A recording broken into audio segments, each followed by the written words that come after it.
guys. I want to make a Halloween calendar, okay? I know that people have, you know, like Christmas countdown calendars, advent calendars, they're very cool, but recently I have been seeing a lot of Halloween ones. Specifically, this Anthropologie one has my heart and attention, but I don't want to spend that money on it, so I thought instead we could kind of make a more grandma core version for this year. But before we get started on any of that, let's decorate my apartment for Halloween. If you thought I didn't have any stockpile, you were wrong. This is just a little bit.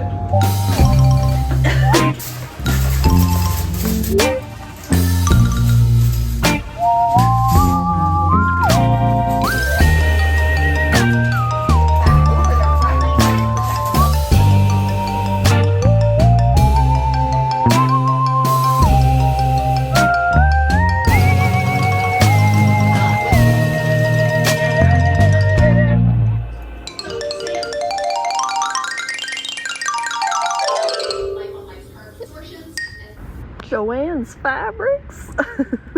Hello, we're back from Joann's. So I got a half a yard of this very orange fabric for our pumpkin. I haven't even told you my idea yet. Sorry, I'm getting ahead of ourselves. So my idea is that we make a pumpkin, quilt a pumpkin. Why is this so hard to say?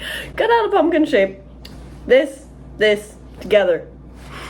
Quilt it. All of the little pockets where I will put candy for every day will be in the remnant of this black fabric that I have from my black dress, because I think that is very Halloween. Makes me very happy. I also got a butt ton of this fabric. Kind of on accident.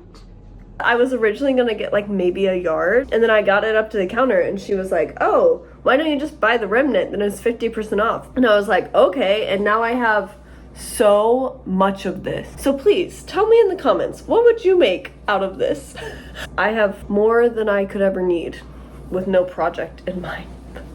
But anyways, we are going to get to cutting out the pumpkin shape and quilting that tonight. I should probably figure out the stem too. It was in this moment that she considered making a plan, but did not indeed make a plan. Things to think about. I'm gonna cut out a pumpkin shape on like butcher paper and then use that as reference for our pattern. So let's make a pattern piece.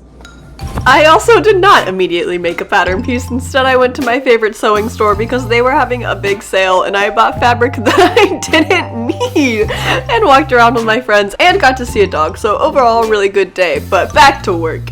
First things first, I got out some butcher paper and I drew what was supposed to be a pumpkin shape, but the first one came out looking kind of apple-y, so I flipped it on the back and drew more of a pumpkin, more flat on the bottom.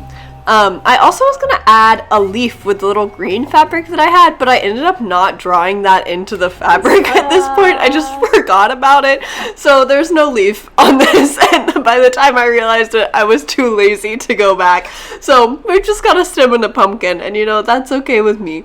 But that's all I did for that day, and here's BB to tell you what happened the next day. Hello, here is how our pumpkin little cutout looks. I'm so excited. I was a little bit nervous how this would look. This is half a yard of fabric, I think, but the cutout looks really good. So I'm going to put quilting batting in here and then start sewing. I got some orange thread. I have new bobbins, new needles, so it's gonna be good. I don't think I told you guys this, but there is a cork board that holds all of my sewing utensils, and recently it fell off the wall. I lost like so many sewing supplies. My suspicion is that they all just ended up in the trash can because the trash can is under the corkboard, and that I accidentally threw away all of my bobbins, my bobbin case, and all of my machine needles. It's okay. I bought some more so we can actually start sewing. It has to hang on the wall, so I want it to be sturdy enough to like hold chocolates. I'm also thinking in this current moment, it'd be a great idea to sew in some ribbon so that way it can hang from the ribbon. So let me go grab that, and then and then we'll be ready. Hello. So the first thing I did was sew some quilting batting and also some of this thicker quilting material that I had for my witch's hat to one of the sides of the pumpkin. I think this thicker material was a mistake because I didn't have enough of it to cover all of the pumpkin, and so it kind of warped the end result, and I wish that I had just gone with the quilting batting because at least it would lay flat even if it wasn't the strongest or thickest material, and honestly I think it would have worked fine, but that's what I did. So I sewed those two layers together with the ribbon in between, and that was that. Okay, so I think I need to re-flip it and trim down the batting because it's like pushing the fabric weird and it looks kind of weird. Maybe it'll work. Hopefully it'll work. I did give that inside seam a trim to hopefully make it a little bit better, and then of course I had to talk to you about books. I don't know what we talked about books last time, but I started, actually, conveniently, The Ministry of Time, and I am loving this book. Okay, I was kind of in a spiral after the Throne of Glass books because I didn't know what to read next. Like, you spend 8 months with a fantasy series and then you're like, do I even care about other books?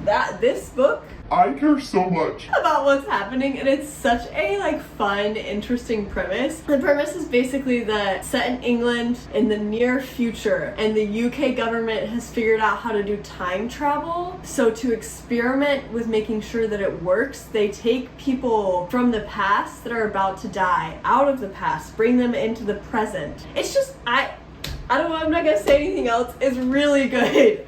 I would recommend it. I haven't finished it and I'm dying to know what happens, but me and my husband are reading it aloud together, so moving slow. That's okay. I'm gonna top stitch this around the edges and then I'll probably just mess around with top stitching some like pumpkin curves on it. I think that would be really cute. Some cute quilting, but I should probably sketch that first. Am I gonna sketch that first? I probably should. You tell me if you actually think that I will. And believe it or not, after sewing those two panels together, I actually did sketch my quilting. I did some lines to make it look more a pumpkin, and then I got to cutting out all of the little squares for the candy. And if I could go back, I would also make these larger. I think this was one of the biggest mistakes, but I was really worried that they wouldn't all fit on the pumpkin if they were too big. So I went for small, and then when I had to like fold and sew those down so that the edges were clean, it got even smaller. So it's really hard to fit candy.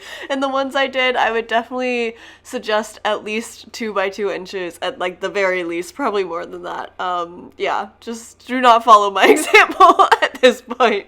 Hello and welcome to the Prius. So we are on our way to Michael's, actually. Surprising, I know. And we are going to get felt because I cut out all of the squares last night for our calendar, and the idea of having to cut out little itty bitty tiny numbers and then like zigzag stitch them all to the tiny squares. It's not happening. I'm not gonna do it. So I'm gonna go get felt and cut out the little tiny numbers and then hot glue them onto the squares. And then I gallivanted through Michael's, which always feels like an unreal place to me. I don't know why, but I just feel like Michael's is not real. I have no idea how to describe the feeling I get into Michael's, but anyways, it doesn't matter. I got back home and I started sewing my teeny tiny squares, only to realize how teeny tiny they would actually be. I honestly don't know what is gonna fit in these, like a single piece of dark chocolate, maybe. That's what I'm thinking of buying. Originally, I really wanted to put Reese's Pumpkins in here, but this is not gonna do it. I spent the rest of that day finishing 4 squares, but somehow I had the audacity the next day to say, today, we're gonna finish this calendar. Yeah, that was pure delusion, because not only did I get sidetracked by showing you my new Halloween plan. Look at it. Someone in the comments who knows anything about plants, please tell me how to keep this alive. I don't know what kind it is.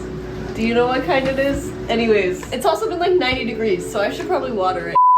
But I also had 27 more tiny squares to fold and sew, and then 31 numbers to cut out of felt and then hot glue to each of those tiny squares, and then I had to sew down those tiny squares to the calendar. So I don't know what fueled me to really think that I could get this done that day, but I definitely did not. Instead, here's some footage of me doing it over a couple of days until Nighttime BB made an appearance and wanted to chat.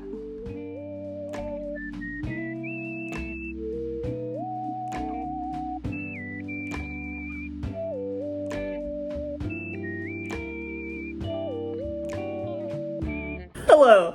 It has been a minute. It's been a minute since we've talked. I think when we last talked, it was the first week of October, maybe? It is currently October 11th. All those times in this video where I was like, We're gonna finish it today. it is not finished. And ain't that just the way? Ain't that just the way? We're here now. Here's where we are.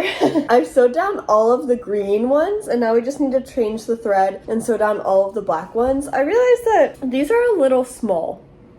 So I don't know what we're gonna put in here, but I still think it looks really cute, even if it's not as functional As my chaos crafting would allow. I should probably have like measured how big I wanted the squares to be, but I didn't do that, so here we are.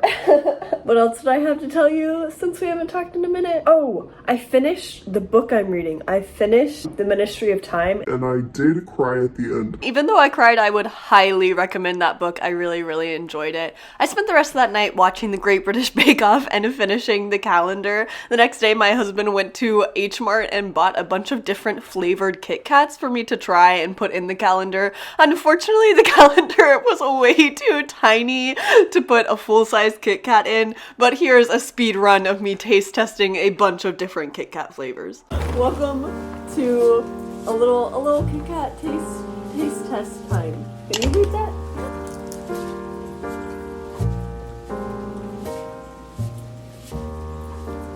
That's really good. Whatever that is, I want to eat like 1,000. Chocolate orange. I'm waiting the other half of this. Delicious. Cookies and cream.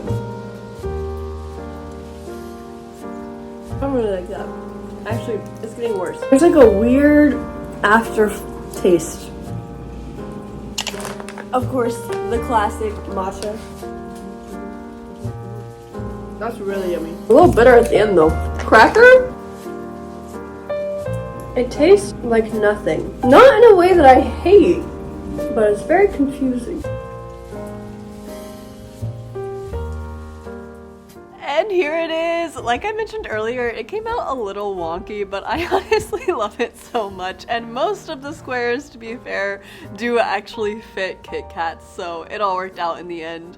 I think if I could make this again, I would make a few of those changes, but overall, I really love the product and I'm really happy to have a fun way to celebrate Halloween this season. Anyways, thank you so much for watching, and if you had fun, feel free to subscribe for more crafting chaos, and I will see you next time you're feeling crafty. Bye! Protect themselves as much as possible. How does it affect the environment? You know, I have chocolate on my hands. What the heck? I know, right? Just change. Hello? Like doing ASMR. Don't you hate when there's a minor inconvenience to your crafting? Because I sure do.